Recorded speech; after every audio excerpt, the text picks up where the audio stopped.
Hello everyone and welcome back to another episode on the TerraVentures realm. It's Flying Magpies here, and today I'm starting things off back at my village base. As you can see, we haven't really made that much progress since our last episode when we were over here, I think episode 12. But today I'm actually working at the base itself. I'm working on a little project, or actually a big project, that's going to take several episodes and it's actually going to be over in this area. So what I'm thinking of is building a castle. Now I mentioned that in my first season that I wanted to build a castle somewhere. That never eventuated, partly because other people claimed areas very close to where I was going to build and I didn't want to infringe on their area. But I don't think there's anyone anywhere close to here, and that shouldn't be a problem. Now I do know that one of the newer members of the realm, Smitchblade I believe his name is, wants to build a road between my base over here and his base in the far distance, about 1,000 or so blocks that way. So that might be a project which we'll work on eventually as well. But moving back onto the castle project, I'm still trying to decide exactly where. If we just take flight. Now we could build it on this little inlet over here, which would be quite good. I think we'd have to clear all the trees. The other option is over on this island here, which we'd have to fill in that ravine. And our third option, which is the least likely of the three, is building it out here. I really want a big castle, so over here is going to be a bit squishy and probably not the most suitable. Now I had been doing some thinking, and I'm still trying to decide between the first and second options, which I've just outlined, which it does mean quite a lot of tree chopping and quite a lot of wood gathering and of course stone gathering. So I think I'm going to come back in a second when I've fully decided which way I'm going to go.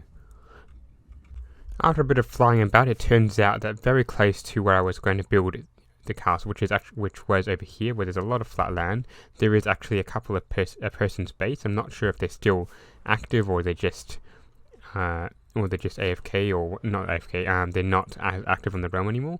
But at any rate, that means we don't particularly want to build the castle over here, since it's going to be extremely large. So it looks like we're going to have to revert back to option A, which is of course reasonably close to the town.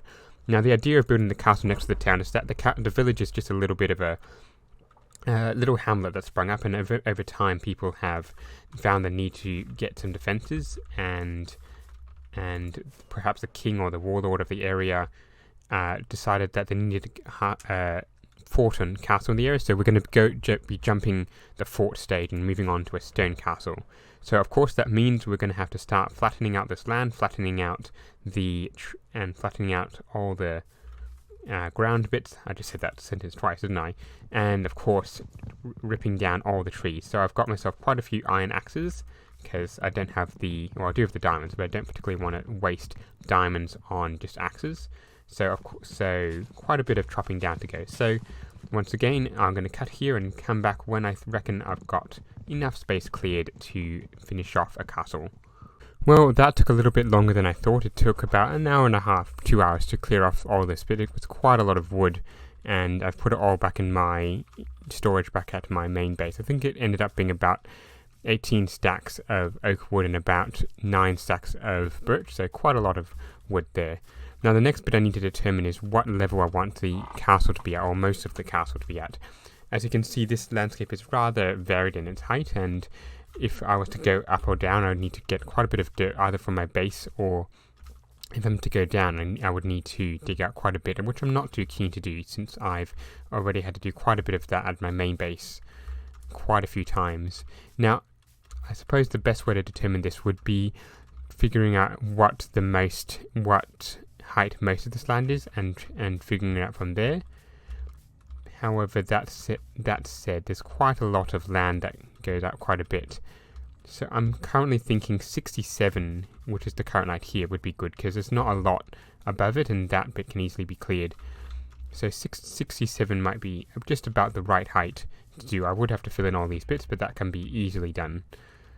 So if 67 is indeed the height, I've got quite a bit of terraforming to do before I can start laying out the places where the walls are going to go and all the extra bits that are going to go in this castle. So time to get on that. And as you can see, we've now flattened out this area. I decided to go with y equals 68 instead of 67, partly because it meant a lot less digging, but also because there's a lot more land at 68 than there was at 67, so there was a lot less terraforming to do. Now, if we just walk over here, we can see that there really isn't a lot of space between this corner over here and this corner over here. It's maybe about, I haven't really calculated actually, but there's not as much space as I would like. Now, I don't particularly have enough dirt to flatten out enough land to around here, which is ideally what I would have wanted. So we shall have to make a few modifications to the idea of the castle that I had. Now, the first point I need to figure out is where the main entrance of the castle is. I would think over here, facing towards the, I suppose, the great unknown, out in that direction, or I should have it facing in this direction where the road from the village is going to go. So the road from the village is possibly going to come round through here. Then we can have a drawbridge and portcullis, as would be in a normal castle over here somewhere. So quite a few more plans to go. Then from there, assuming the entrance is here, the walls would curve round, mainly staying at y equals 68, curving round through here and basically encompassing the entire top of this hill.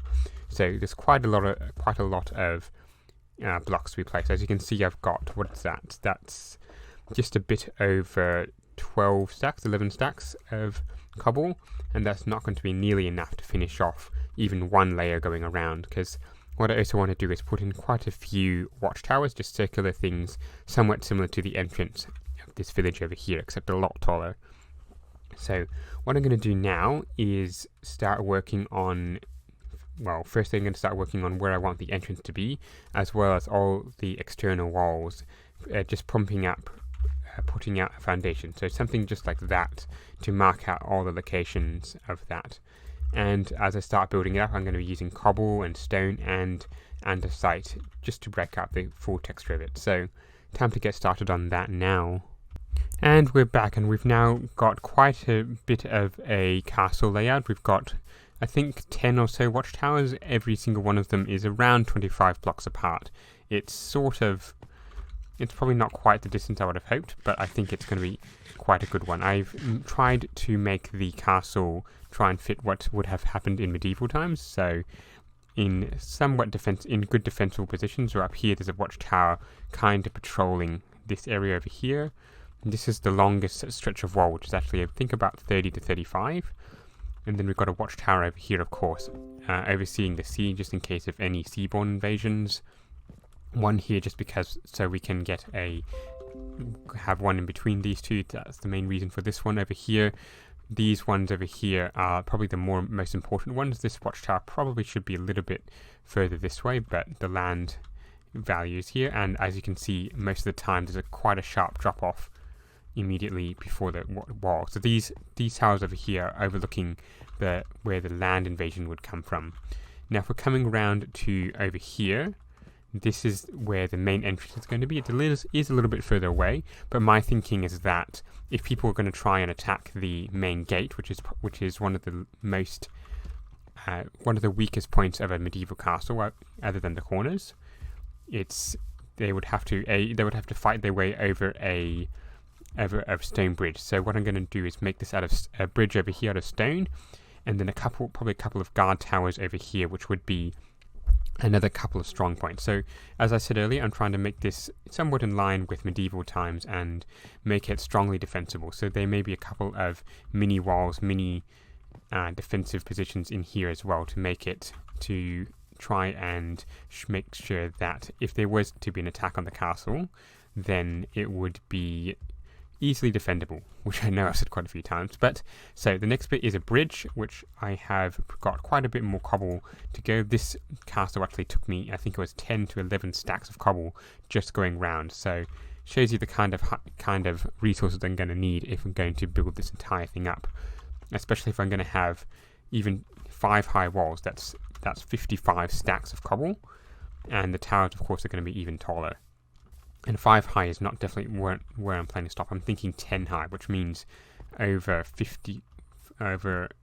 550 stacks, I think. So that's quite a lot of cobble and stone and andesite. So hopefully I've got the resources. But anyway, back to the bridge. So this one's going to be pretty simple, just a stone bridge with a couple of arches over here, which we will quickly build and come back when we've got that done. Alright, and as you can see, I've now thrown a rather simple bridge. It's all made of cobblestone, which I'm not entirely happy with. It's just a bit too one textured. I probably need to throw in a couple of andesite blocks in there and probably change the walls into a andesite one as well. So let's just get rid of that. I don't think I've got any andesite on me. No, I don't, or at least not enough to make a difference with the walls anyway. Now, one of the main reasons why this bridge isn't larger is because, it's made of stone, is so the enemies can't burn it down and therefore cut off the place.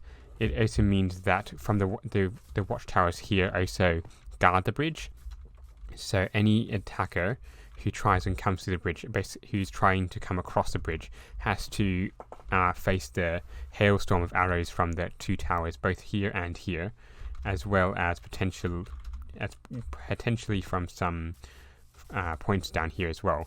Naturally, of course, the bridge isn't that big, so people, if they wanted to, could just wade across the bridge, and from about here, they're somewhat protected. Actually, no, they wouldn't be protected because the towers would go up quite a bit. So swimming the river isn't really an option.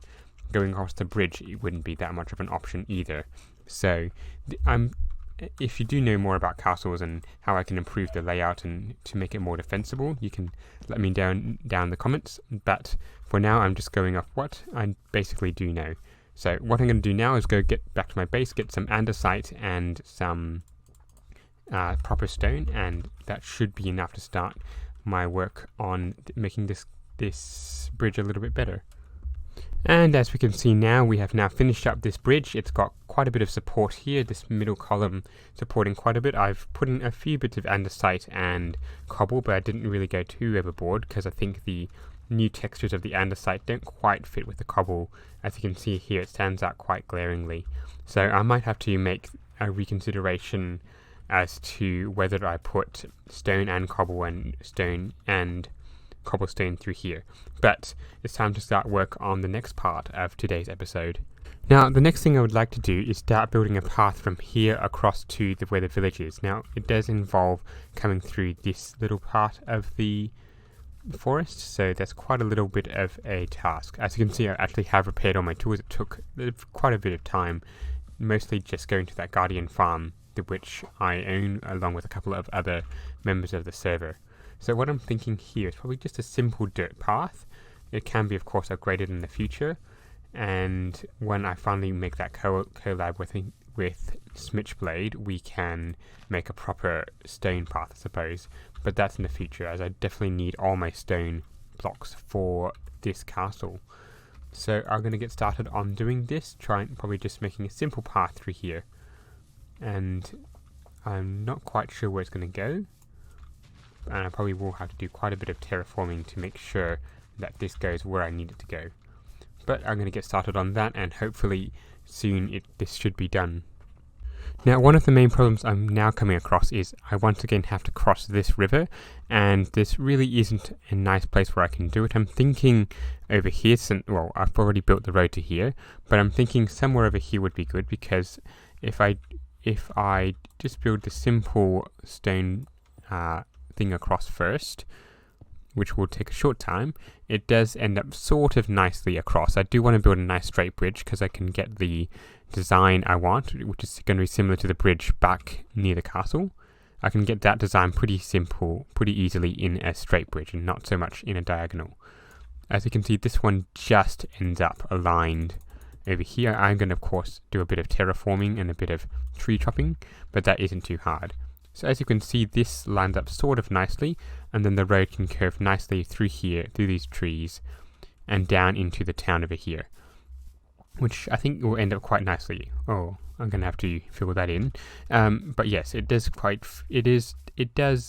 end up looking quite good, I believe. So once again, another tree chopping expedition and another bridge building session, and that should be finishing up this part of the episode, or at least this part of the road that I'm building today.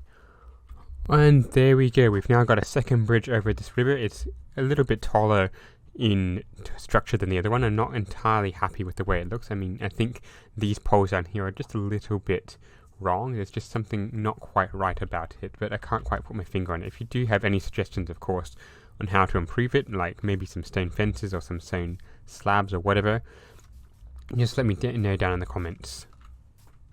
Now, before we sign off this episode, I'd like to design the rest of the castle. So the inside of the castle is the keep, where most of the residential area, at least the Lord of the castle, would live, and all that area. So what I do want it to be reasonably large, but I also need to leave some area on the outside for just random bits. So I'm thinking this is just freehand at the moment, probably something around here, maybe. No, let's go here, hop on, and just do a quick freehand square-ish. So that's not actually going to be too large. So if we go quite a bit this way and come round on the other side as well, that should leave quite a bit of space on the inside. Now this castle is going to go quite a bit up. It's going to tower over the external walls, and you should be able to see other stuff. Now, do I want it to go up in this direction as well? I think so. So if we come round this way, so it's not exactly going to be a square keep, but that's fine. And then we can just cut it off like this and bring this one down here. If I wanted to make more additions, I can at a future point, but I think for the most part, this part of the keep is going to be relatively square and stable. So if where's that going to meet? It's going to meet about there. So let's just quickly finish that up, and then we can finish off this episode in a few minutes when I can figure out exactly what I want to do with the rest of this castle. So as you can see, I've got some signs, so I'm going to lay a few places out here and there for various bits that I need to build in the future. And I've laid out a couple of places that I want to happen. So I'd like to have stables over here, so the horses can, that's what the stables are for. The horses get kept here, and then the Lord of the Manor would be able to come here, get his horse, and go on a hunt in that forest. We've got a garden area over here, and that'll probably wrap around the rest of the castle. So in times of siege, the castle would still have a reasonable amount of supply of food. I probably need to put in some wells somewhere, so probably maybe one over here near the ocean, probably one over here near some of the rivers, so the castle has an ample supply of water, again in times of siege. So I'm not going to be doing this castle in every single episode, probably every second episode or every third episode.